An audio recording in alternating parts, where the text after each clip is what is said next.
Hi, I'm Gareth Dyton, and I'm joined today by episode 8, and we're here to talk about this fantastic album from this Western Supermare duo. It's going to be released by SWND Records.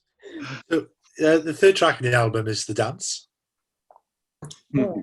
So, how did you start to formulate that? What actually was the birth of that track?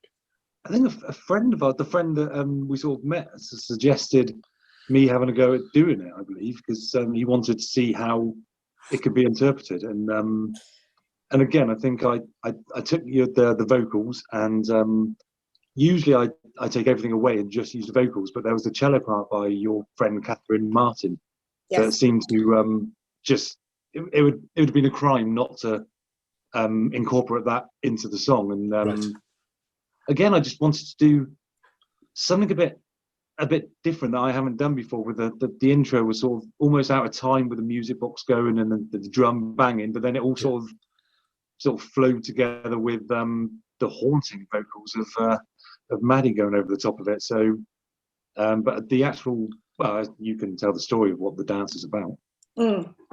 Yeah, I mean, again, and kind of the version that I had done was like super kind of like loads of layered strings and more classical, I guess, a little bit. And I, like I said, this cello on it, and she does play beautiful cello.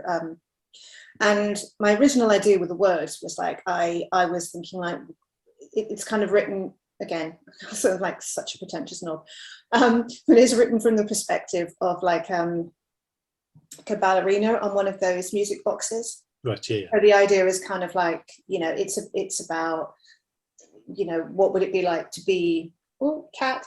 What would it be like to be that little kind of captive dancer? You're only allowed to dance when the lid is lifted. You have no autonomy. You're kind of, and then I kind of linked it back to like, well, hey man, aren't we all just like slaves?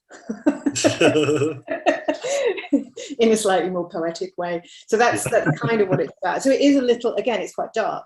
Yeah.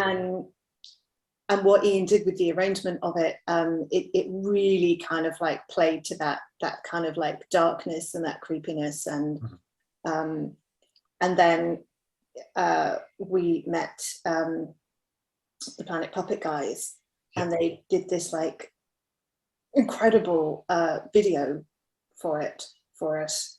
I mean, I find like puppets, ventriloquist dummies, China dolls, all of that stuff super creepy. Yeah, super creepy. Yeah. Totally. But it worked perfectly, and they had like a little ballerina marionette, which was just amazing. So it is a real kind of like the way it all works together. It's like it's meant to be that way, but it doesn't start that way. But there is some real kind of like magic to it, I think. Nice. We will do a summer hit and some happy tune one day, I'm sure we will. We'll talk about sunshine and birds and flowers and stuff, I'm sure. Actually, I should have been in love and rainbows and unicorns. Yeah, we're going to morph into the monkeys or something at some point. Oh, don't tease. Hey, actually, kind of we called episode 8, and actually kind of this is our cover version of Saturday Night by Wigfield. Ooh. I see both of us have different reactions then. I was thinking, what could we do with that? And I'm like, never gonna happen.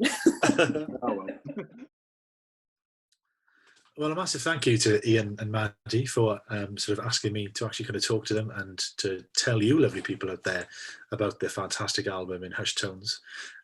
If you've enjoyed actually kind of listening to us chatting, you can find me. Like I said, I'm the co-host on a podcast I do with Grammy Award-winning music producer Lord Toby Wright.